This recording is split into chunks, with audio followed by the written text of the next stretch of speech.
Everything we as human beings have created on this planet was essentially first created in our minds.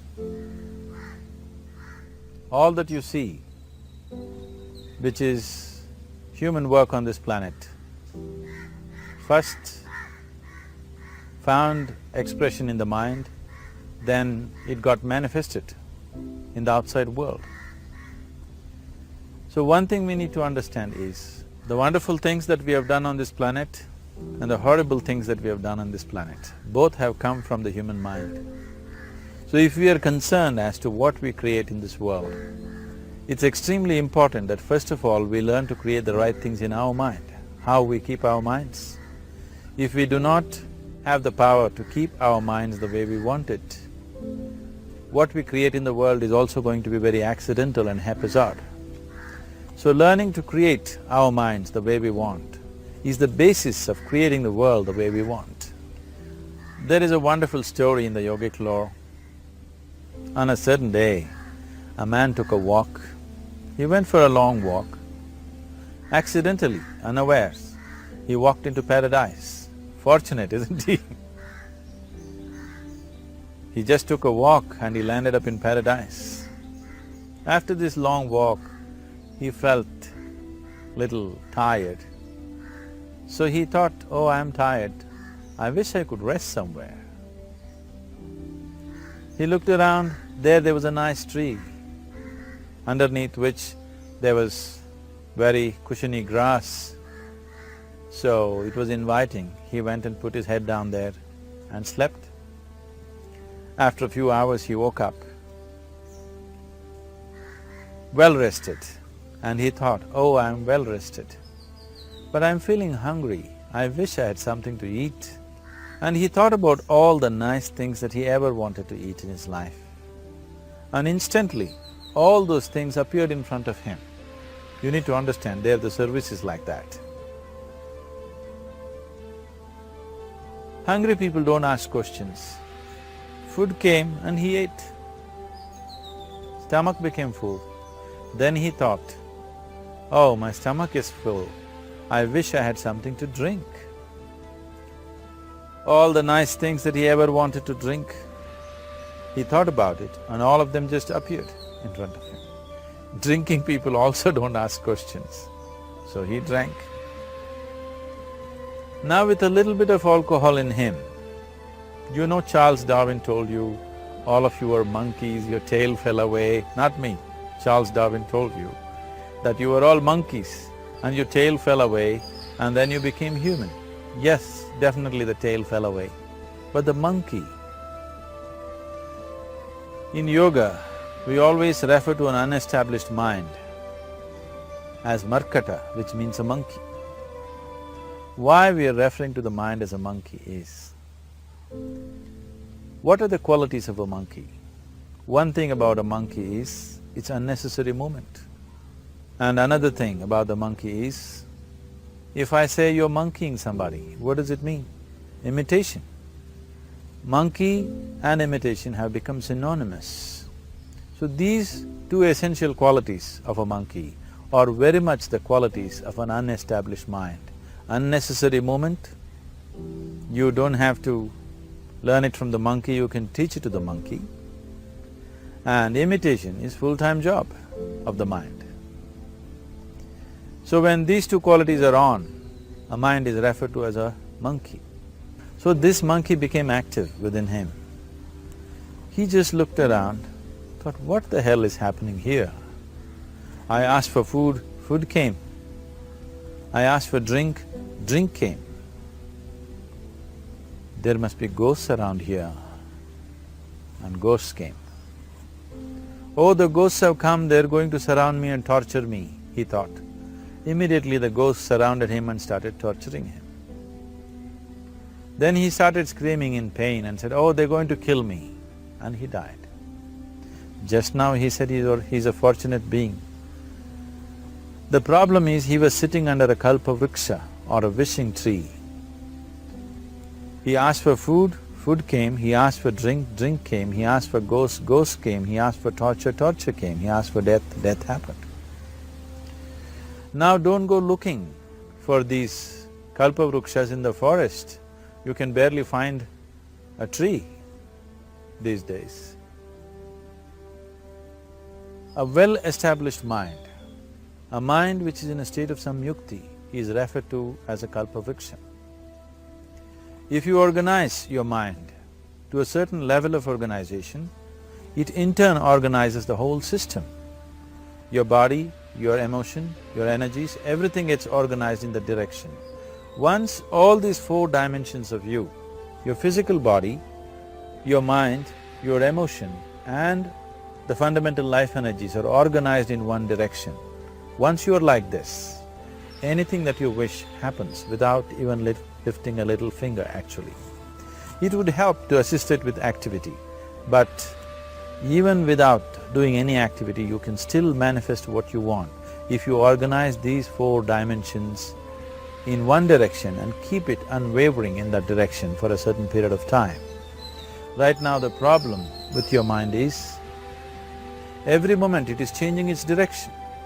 It is like you want to travel somewhere and every 2 steps if you keep changing your direction, the question of you reaching the destination is very remote unless it happens by chance. So, organizing our minds and in turn organizing the whole system and these 4 basic dimensions of who you are right now in one direction, if you do this, you are a kalpavruksha yourself. Anything that you wish will happen. But right now, if you look at your lives, everything that you have wished for till now, if it happens, you have finished. Everything and everybody that you have desired for, if all of that lands up in your house today, could you live with that? So if you want to become empowered, it is also important that you become responsible as to what you ask for and what you don't. Right now the world's situation is just this, we are hugely empowered with technology. Today it doesn't take six billion people to destroy this planet. One man by pressing the wrong button can destroy the whole planet. When we are empowered like this, it's very important that our physical action, emotional action, mental action and energy actions are controlled and properly directed. If it is not so, we become destructive, self-destructive. Right now, that is our problem. The technology, which is supposed to make our life beautiful and easy, has become the source of all the problem that we are destroying the very basis of our life, which is the planet. So what should have been a boon, we are making a curse out of it. What has brought incredible levels of comfort and convenience to us in the last 100 years or so, has also become a threat to our life simply because we are not conscious action, we are in a compulsive state of action. So organizing our minds fundamentally means moving from a compulsive state of activity to a conscious state of activity. You might have heard of people for whom they asked for something and beyond all expectations it came true for them. Generally this happens to people who are in faith.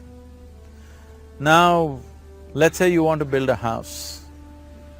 If you start thinking, oh, I want to build a house. To build a house I need 50 lakhs, but I have only 50 rupees in my pocket. Not possible, not possible, not possible. The moment you say not possible, you are also saying I don't want it. So on one level you're creating a desire that you want something, on another level you're saying I don't want it. So in this conflict, it may not happen. Someone who has some faith in a god or in a temple or whatever, who is simple-minded, faith works only for those people who are simple-minded. Thinking people who are too much thinking, for them it never works. A childlike person who has a simple faith in his god or his temple or whatever, he goes to the temple and says, Shiva, I want a house. I don't know how, you must make it for me.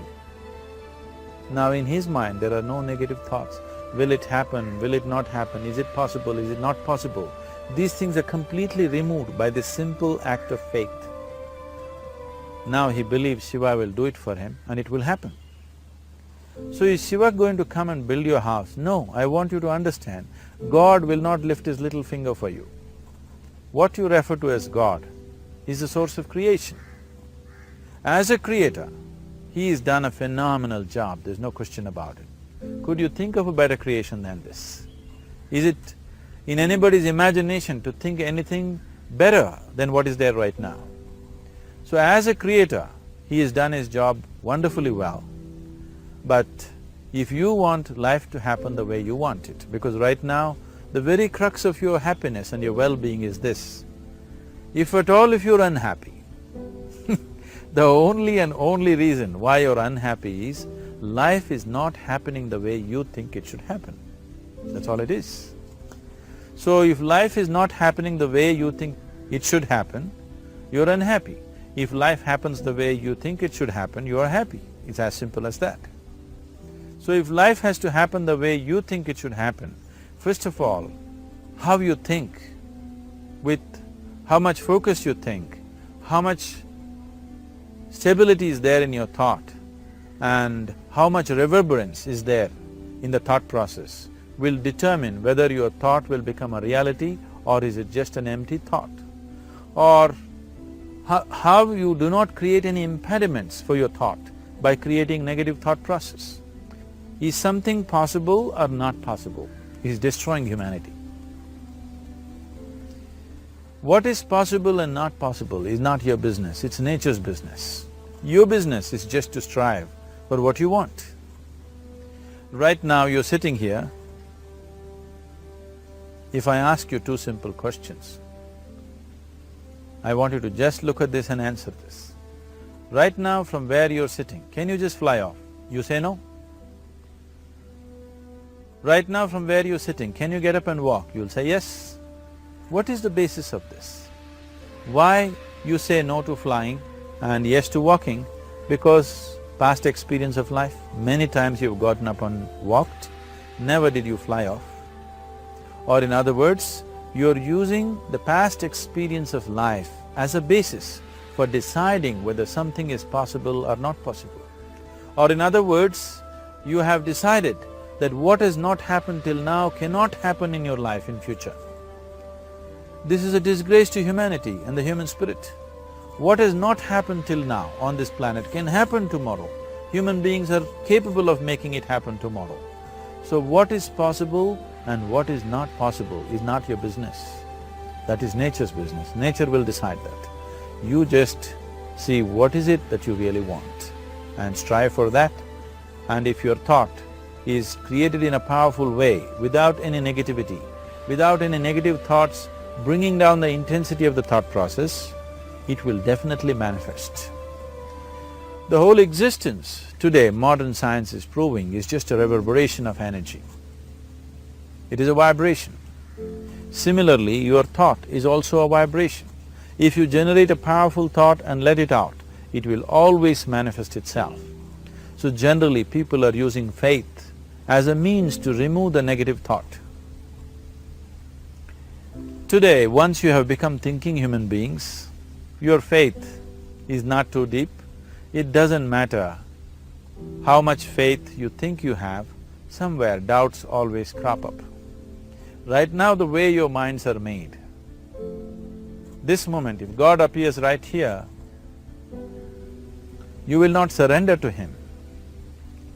You will want an investigation whether He is really God or not. With this kind of mind, you should not waste your time on faith. So there is an alternative, which is commitment. If you simply commit yourself to creating what you really care for, now once again, your thought gets organized in such a way, there is no such thing as whether it's possible or not possible. There is no hurdle in your thought process. Your thought flows freely towards what you want. Once this happens, making it happen will also naturally follow. So to create what you really care for, first and foremost thing is that what you want must be well manifested in your mind, that this is what I want. Is that what you really want? You must look at it, because any number of things in your life you have thought, this is it. The moment you reach there, you realize that's not it, it's the next one and the next one and the next one. So what is it that one really wants is one thing. First of all, we must explore. Once that is clear, and we are committed to creating it. Now there is a continuous process of thought in that direction. Once you can maintain a steady stream of thought without changing direction, definitely this is going to happen in your life, or it will definitely manifest as a reality in your life. So, either you make this human form into a kalpa vriksha, or you make it into one big mess, which is happening all over. One reason why we have not created the kind of world that all of us would want to live in is, too many people are busy looking up. Too many people are interested in other planets. They're not interested in this planet. For every aspect of their life, they're checking out with other planets. And further, too many people are in service of heaven. They're not on service of this earth. I think right now we need people who are in service of this earth, not heaven. I believe if heaven is closer to divine than where we are, if that is so, I believe they're a little more organized than us, they don't need help from us. This has been a major problem on the planet. Anything that is valuable for a human being, anything that is good, the highest aspects of human life have unfortunately been exported to heaven. For example, if you say love, people say God is loving. We do not know whether God is loving or not. Human beings are capable of love. It is very, very important that people understand human beings are capable of love, human beings are capable of compassion, human beings are capable of joy and blissfulness. All the good things that are possible for a human being, unfortunately have been exported to heaven. If we want to create the kind of world that we want to, we need to understand whatever you refer to as God, the idea of God has entered our mind only because we have seen creation around us. Because there is creation, we have assumed a creator. God is a great creator. What you refer to as God is a source of creation. That source of creation has not failed us, has done a fantastic job. But now the question is about management. If you want to leave the management in the hands of the Creator, He will manage it in His own way, according to His agenda. But that's not what you want. You want life to happen the way you want it. Now, for example, let's say all of you here are the India soccer team for the next World Cup, and I am the coach. So these next 4 years, everything that you need to know about football is taught to you. Everything that I know about football is poured into you in so many ways. Now, the time to play the match has come. You're on the field and the ball comes near your foot, but you look at me, then it's no good. You've seen those coaches sitting there and boiling, nothing happens.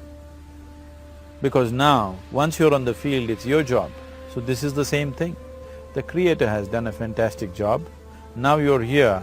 It is for you and me to see how to manage this, how we want it, how to keep this world, how, in what condition would all of us enjoy it best is something that we have to look at. So at every stage in our life, we tend to think, this is it. If this one thing happens, everything will be fine with my life. You reach there and you realize that's not it, and you postpone it to something else and something else. This is going on. The first and foremost thing is, you must be clear what is it that you really want. If you do not know what you want, the question of creating it doesn't arise. If you look at what you really want, what every human being wants is, he wants to live joyfully, he wants to live peacefully. In terms of its relationships, he wants it to be loving and affectionate. Or in other words, all that any human being is seeking for is pleasantness within himself, pleasantness around him. If this pleasantness, if it happens in our body, we call this health and pleasure. If it happens in our mind, we call this peace and joy. If it happens in our emotion, we call this love and compassion. if it happens in our energy, we call this blissfulness and ecstasy. This is all that a human being is looking for. Whether he is going to his office to work, he wants to make money, build a career, build a family, he sits in the bar, sits in the temple, he is still looking for the same thing. Pleasantness within, pleasantness around. If this is what we want to create, I think it's time we addressed it directly and commit ourselves to creating it. So you want to create yourself as a peaceful human being, joyful human being, loving human being, a pleasant human being on all levels. And do you also want a world like this? A peaceful world, a loving world, a joyful world? No, I want greenery, I want food. When we say a joyful world, that means everything that you want has happened. So this is all that you're looking for. So all that you need to do is commit yourself to creating it, to create a peaceful, joyful and loving world, both for yourself and everybody around you. Every day in the morning, if you start your day with this simple thought in your mind, that today, wherever I go, I will create a peaceful, loving and joyful world. If you fall down 100 times in the day, what does it matter?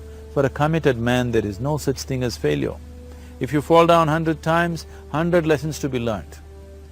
If you commit yourself like this to creating what you really care for, now your mind gets organized. Once your mind gets organized, the way you think is the way you feel, your emotion will get organized. Once your thought and emotion is organized, your energies will get organized in the same direction. Once your thought, emotion and energies are organized, your very body will get organized. Once all these four are organized in one direction, your ability to create and manifest what you want is phenomenal. You are the creator in many ways. Why I am saying you are the creator is, I want you to look at the nature of your life right now. If you eat a banana, in 4 hours' time, this banana becomes a human being. There is something within you, a life-creating process, a process which builds this body. The manufacturer of this body is within. You give him a banana, he makes a human being out of that banana. Transforming a banana into a human being is not a small thing, it is a phenomenon. It is just that this phenomena is happening within you unconsciously. If you could only consciously manifest this, making a banana into a human being, you are the creator. You are nothing less than that. As the theory of evolution goes, to make a monkey into a human being, it took millions of years. Over an afternoon, you can make a banana into a human being or whatever else, a piece of bread that you eat, into a human being. So, the very source of creation is functioning within you. If you organize these four dimensions of mind, emotion, body and energy in one direction, the source of creation is with you. You are the creator. What you want to create will happen to you effortlessly. Once you're organized like this, now you are not a mess. You are a kalpavruksha. You have the power to create what you want. There are tools and technologies as to how to organize this system in such a way that instead of being a psychological mess, you can make yourself into a kalpavruksha. This culture, these traditions, the whole technology of yoga is just about this, transforming yourself from being just a piece of creation to the creator himself. This is not in search of God, this is in search of becoming a God.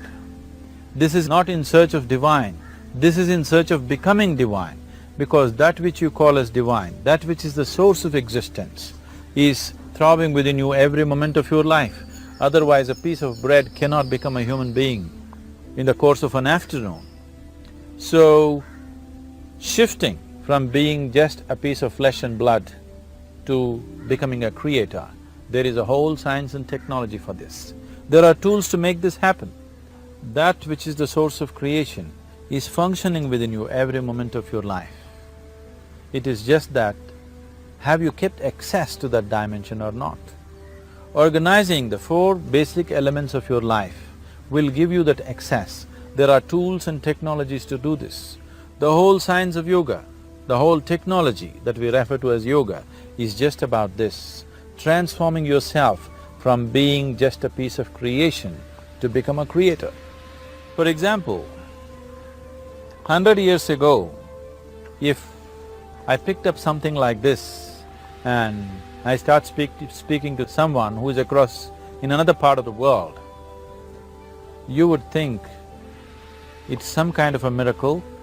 Either I must be a messenger or a son or maybe God himself. But today, this is just another gadget that every one of us carry and use. Today sitting here, without using this instrument, if I speak to someone in another part of the world, it is still a miracle for you. So, this instrument happened because of human mind wanting it to happen. 100 years ago, nobody thought this was possible, but today it is just a common thing. Similarly, many things which are not in our perception yet can be brought into our perception, and our ability to create our lives can be greatly enhanced. So the first and foremost thing is to organize the mind and to organize your emotions, body and energy in that line. Once this happens, you are in touch with the fundamental life-creating process within you. Once you're in touch with it, once you're in excess of that power, you have the power to create. You have the power to create your life and your surroundings the way you want it. Because we have lost our power to create, we are making a mess out of ourselves and the world around us. If we operated as the true creator, as it is operating within us, creating this body for us, if we could create our lives with the same sense of organization and sense of purpose, this world and the human being would be in a completely different state. It is my wish and my blessing that every human being in this world should have this access to the source of creation within himself, so that he can function here as a creator, not just as a piece of creation.